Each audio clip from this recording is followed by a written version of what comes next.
পুরুষ কিসে আটকায়? কেউ বলে রূপে, কেউ বলে গুণে, আবার কেউ বলে রূপবতী চাইতে ভাগ্যবতী হওয়া জরুরি। আবার কখনো কখনো তো এটাও শোনা যায় যে পুরুষ মায়ায় আটকায়। আসলে পুরুষ আটকায় কিসে? এক দেশের এক রাজা ছিল। তার এত ধন সম্পত্তি থাকা সত্ত্বেও তার জীবনে মনে হচ্ছে ভালোবাসার অভাব। তাকে একা একা বোধ হচ্ছে।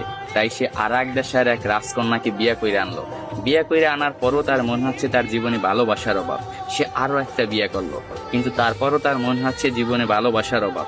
ভালোবাসার অভাব মিটাতে যাইয়া একটা না, দুইটা না, তিনটা না, সে 9টা দেশের রাজকন্যাকে বিয়ে করলো। তার এখন 9টা বউ। তারপরও তার মনে হচ্ছে জীবনে ভালোবাসার অভাব। এট লাস্ট সে তার প্রধান দাসীর প্রেমে পড়ে গেছে। 9টা বউ থাকা সত্ত্বেও রাজা যখন দাসীর প্রেমে পড়ে গেল, এটা সমাজ মায়া নিল না। তার বউরা তো একেবারেই নিল না। তার বউরা রাজাকে প্রশ্ন করলো, এমন কি জিনিস আমাদের ভিতরে নাই যেটা ওই দাসীর ভিতরে আছে? আপনার যদি বউ দরকার হয়, আপনি অন্য কোনো রাজার মেয়েকে বিয়ে করবেন। আপনি দাসী